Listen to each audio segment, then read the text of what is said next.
Good morning Odisha. आज December 4 तारीख सोमवार। आज रही गुरुत्वपूर्ण खबर उपर आसतु नजर पकाइबा। ता पूर्व आपण समस्त अनुरोध वीडियो समस्ते गोटे गोटे लाइक निश्चित भाव करेंगे और हाँ चैनल दयाकोरी सब्सक्राइब करने। ता सहित आपण ने आम वीडियो केउं जिल्लार देखुछंती आम कमेंट माध्यम निश्चय जनइबे। तो चलतु आउ डेरी न करी आज प्रथम खबर उपर नजर पकाई नेबा। आज संसदर शीतकालीन अधिवेशन सरकार कहले सब प्रसंग चर्चा पाई प्रस्तुत, किंतु विपक्ष भल वातावरण सृष्टि करू। संसदर शीतकालीन अधिवेशन पूर्व सरकार शनिवार कहते समस्त प्रसंग रे आलोचना पाई सरकार प्रस्तुत अछंती, किंतु विरोधी माने मध्य सुनिश्चित करबा उचित जे गृह रे आलोचना रे पाई भल वातावरण सृष्टि हेबो, कोनोसी बाधा सृष्टि करिवे नाही। आज संसदर शीतकालीन अधिवेशन आरंभ होबो। शीतकालीन अधिवेशनर कार्यसूची उपरे आलोचना करिया पाई राजनैतिक दलर नेता माने शनिवार एठारे बैठक करथिले, जेउथिरे विरोधी नेता माने इंग्राजी पुराणा आपराधिक आईन, मुद्रास्फीति तदंतकारी एजेंसी अपव्यवहार एवं मणिपुर 3टी बिल उपरे आलोचना करिया दाबी करथिले। संसदीय व्यापार मंत्री प्रहलाद जोशी गणमाध्यम कहते जे बैठक में सरकार समस्त प्रसंग उपरे गठनमूलक आलोचना पाई प्रस्तुत अछंती। सरकार विरोधी दलों प्रस्ताव को सकारात्मक दृष्टि ग्रहण करछंती, किंतु गृह रे आलोचना पाई वातावरण सृष्टि हेबा सह जेपरि कोनोसी बाधा सृष्टि न हुए सेति प्रति मध्य विरोधी माने दृष्टि देबा दरकार। सूचना योग्य जे प्रथम दिन टीएमसी सांसद महुआ मैत्री विरोध रे एथिक्स कमिटी देइतबा रिपोर्ट उपस्थापन होबो। एहाकु नै गृह सरगरम होई। तो चलतु परवर्ती खबर उपर नजर पकाई नेबा। आसुजी बात्या 54 ट्रेन को बातिल कला पूर्वतट रेलवाई। दक्षिण पश्चिम बंगोपसागर रे बात्या मिचांगु सृष्टि होईछि। बात्या मिचांगु रे परिणत हैला गभीर अवपात। घंटा प्रति 6 किमी बेगरे उत्तर पश्चिम आडकु गति करुछि अवपात। पदुचेरी ठारू 300 और चेन्नई ठारू 310 किमी दूर रे बात्या। संभाव्य बात्या पाई ईस्टकोस्ट रेलवे पूर्वतटरू आसुथवा 12टी एवं पूर्वतर देई जाउथवा 42टी ट्रेन को बातिल कराइछि। बातिल ट्रेन गुडिक मध्य रही पुरी, चेन्नई, भुवनेश्वर, तिरुपति, भुवनेश्वर, बेंगालुरु आदि ट्रेन को बातिल कराइछि। एथि सहित विशाखापट्टनम चेन्नई और तिरुपति को जाउथवा ट्रेन मध्य बातिल होइतवा नै सूचना रही। तेबे यात्रीଙ୍କ सुरक्षा को नजर रखी रेल विभाग एपरि निष्पत्ति नेछि। बंगोपसागर सृष्टि होता गभीर अवपात घनीभूत होई उत्तर पश्चिम दिग गति करुछि। आज पूर्वाह्न दक्षिण आंध्र और उत्तर तमिलनाडु उपकूल पहुंचब बात्या। 5 पूर्वाह्न नेल्लोर मछलीपट्टनम उपकूल छुईब बात्या। लैंडफॉल बेले पवनर सर्वाधिक बेग 100 किमी रहिबार संभावना रही। बात्या पाई 7 तारीख जाए राज्यर विभिन्न स्थान में वर्षा हेबो। सबु 15 को 1 नंबर विपद संकेत जारी होईछि। 7 तारीख पर्यंत मत्स्यजीवी को समुद्र मना। सूचना थाउ जे 4, 5 और 6 तारीख में वर्षार परिमाण बढ़िबो। एही 3 दिन दक्षिण ओडिशार विभिन्न अंचल में प्रबलरू अति प्रबल वर्षा हेबार संभावना थिबारु सतर्क सूचना जारी कराइछि। आज गजपति, गंजाम, पुरी और जगतसिंहपुर किछि अंचल घंटा पवनर बेग 35 रु 45 किमी बही पारे। 5 रे पवनर बेग वृद्धि पाई पारे। मालकानगिरी, कोरापुट और रायगड़ा रे 40 रु 45 किमी बेगरे पवन बहिबार संभावना रही। तो चलतु परवर्ती खबर उपर नजर पकाई नेबा। गगनयान रे स्पेस स्टेशन जिबे 4 अंतरिक्ष यात्री। आईएसआर मुख्य देले सूचना। भारतीय अंतरिक्ष अनुसंधान संगठन अध्यक्ष एस सोमनाथ गगनयान को नहीं एक बड़ अपडेट देइछंती। भारतर प्रथम मानव अंतरिक्षयान मिशन गगनयान पाई सिलेक्ट होइतिबा अंतरिक्ष यात्री प्रस्तुत रहिता बेले सेमाने 2025 को अपेक्षा कर रहिछंती।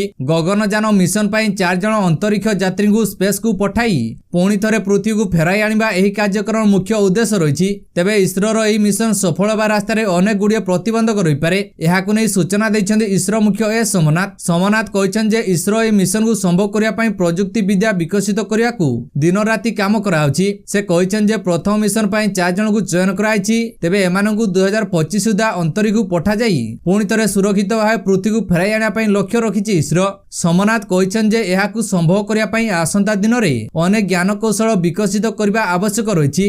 इसरो यह साकार करने को दिन राति काम कराउछि। गत किछि वर्ष पर एथिपाई अनेक ज्ञान कौशल को नुआ भाव में विकसित कहते इसरो मुख्य।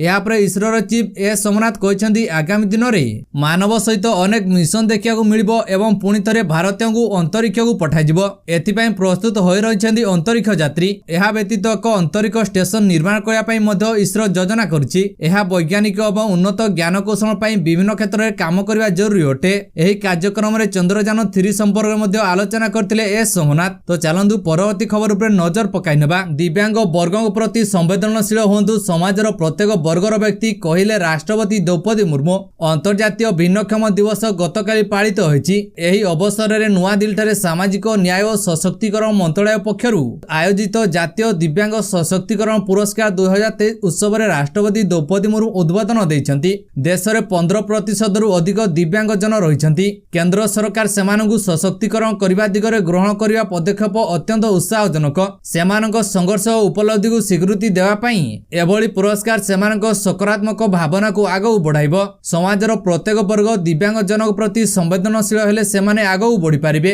देशर दिव्यांग जनक पई उभय शारीरिक और डिजिटल भित्तिभूमि व्यवस्था कराइछि। मैन्युफैक्चरिंग क्षेत्र में दिव्यांग जनक पई स्वतंत्र यान तैयारी कराजिबा आम ऑटोमोबाइल क्षेत्र को अधिक मजबूत करछि। एशियन पारा ओलंपिक्स रे 40% दिव्यांग महिला योगदान और अनुरूप पदक विजय हेबा भारत पई गौरव कथा बोली राष्ट्रपति मुर्मू कहछन्ति। तो चलंतु परवर्ती खबर उपर नजर पकाई नेबा। डिसेम्बर 9 पर्यंत चालू रहिबो भोटर तालिका संशोधन। आसंता वर्ष अनुष्ठित हेबाउथिबा साधारण निर्वाचन प्रतिफेकी रे भोटर तालिकार स्वतंत्र संक्षिप्त संशोधन कार्यक्रम आसंता डिसेम्बर 9 तारिख पर्यंत चालू रहिबो। अर्थात भोटर तालिका रे थिबा त्रुटि संशोधन और नूतन भोटर भाव पंजीकरण निमंते आवेदन पत्र डिसेम्बर 9 तारिख पर्यंत ग्रहण कराजियो बोली राज्य मुख्य निर्वाचन अधिकारी निकुंज बिहारी दल सूचना दैछन्ति। सूचना योग्य गत नवेम्बर 5, 11, 19 एवं 25 तारिख रे राज्यर सबु बुथ रे भोटर तालिका संशोधन पई स्वतंत्र अभियान होइतिला।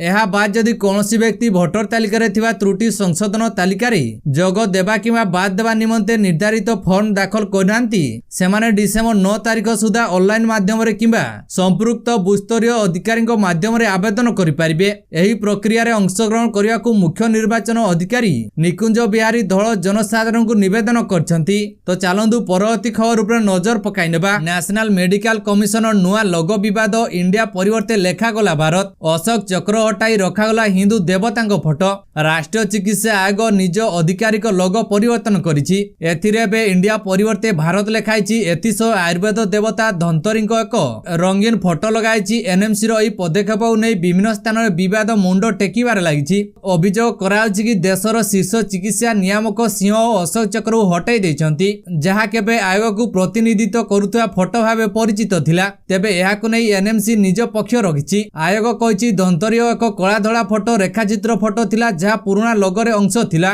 एनएमसी रो कार्यर बाहिनी अध्यक्ष बीएन गंगाधर कहिसंती एहा कोनोसी गुरुत्व थिया परिवर्तन नुहे, जहाकु नै आलोचना लागिछि। धनतरीଙ୍କ फोटो पूर्वरु लोगोरे थिला, एबे एहाकु रंगीन भाबरे दर्शाइछि। एनएमसी जेबे गठन होइतिला सेतेबेले धनतरीଙ୍କ फोटो व्यवहार कराउतिला। भारत रे स्वास्थ्य और चिकित्सा क्षेत्र में धनतरीଙ୍କୁ पूजा कराइथाय। सर्वसम्मति क्रमे एही निष्पत्ति नियाइछि। इंडिया परिवर्ते आयोग रे भारत रो नाम जोड़ाइछि, कारण देश एही ना को गुरुत्व दउछि। या पछरे अन्य कोनोसी कारण नाही बोली से स्पष्ट करछन्ति। सूचना योग्य आयुष्मान भारत स्वास्थ्य और कल्याण नाम परिवर्तन करी आरोग्यम परम धनम टैगलाइन रखाइछि। आयुष्मान आरोग्य मंदिर रखा जिबा नै केंद्र स्वास्थ्य मंत्रालय घोषणा करछि। एहाकु नै सबुडी विवाद देखा दैछि। तो चलंतु परवर्ती खबर उपरे नजर पकाई नेबा। मध्य प्रदेश, छत्तीसगढ़, राजस्थान जनदेश को स्वीकार करुछु कहिले राहुल गांधी। नुआ दिल्ली, मध्य प्रदेश, राजस्थान, छत्तीसगढ़ कांग्रेस को पराजयर मुह देखिया पड़िछि। एही तीन राज्य रे पराजय उपरे प्रतिक्रिया रखिछन्ती कांग्रेस रो पूर्वतन अध्यक्ष तथा लोकसभा सांसद राहुल गांधी। राहुल गांधी रविवार एक्स रे कहिछन जे मध्य प्रदेश, छत्तीसगढ़, राजस्थान रो जनादेश को विनम्रता पूर्वक स्वीकार करुछु। विचारधारा लड़ाई जारी रहिबो। तेलंगाना रे विजय पई लोकन को धन्यवाद जणाइछन्ती राहुल। तेलंगाना गढ़िवार प्रतिश्रुति आमे निश्चय पूरण करू बोली कहिछन्ती राहुल गांधी। समस्त कार्यकर्ता और सेमानक परिश्रम और समर्थन को हृदयरु धन्यवाद जणाइथवा राहुल गांधी कहिछन्ती। तो चलंतु परवर्ती खबर उपरे नजर पकाई नेबा। काम करिबा आरंभ कला सोलार मिशन आदित्य एल1। भारतीय महाकाश गवेषणा संगठन को सोलार मिशन आदित्य एल1 निज काम करिबा आरंभ कर देछि। एथिरे आदित्य एल1 सौरबाईर अवलोकन करिबा आरंभ करछि। इसरो ए संपर्क रे सूचना देई कहिछन जे उपग्रह रे मौजूद Aditya solar window particular experiment payload निज काम करिबा आरंभ कर देछि और या स्वाभाविक भावे काम करूछि। तो चलंतु परवर्ती खबर उपरे नजर पकाई नेबा। काया विस्तार करूछि रहस्यमय रोग। दिन को हॉस्पिटल हस्पिटाल भर्ती होती 7,000 रु अधिक लोके। चीन रे व्यापीबारे लागिछि रहस्यमयी रोग। तेबे एही निमोनिया भारत समेत समग्र विश्व को पुणी थरे चिंतारे पकाइछि। चीन रे हठात श्वासजनित समस्या बढ़ुवा देखिया परे समग्र विश्व आशंका मध्य रहिछि। वर्तमान यह दाबी कराउछि यह कोरोना अपेक्षा एक बड़ महामारी आनिपारे। एभली परिस्थिति रे चीन रे रहस्यमय रोग व्यापीबार कारण जଣା पड़ि नाही। तेबे एपरि परिस्थिति रे प्रश्न उठुछि जे प्रकृत रे यह कोरोना अपेक्षा अधिक विपज्जनक कि?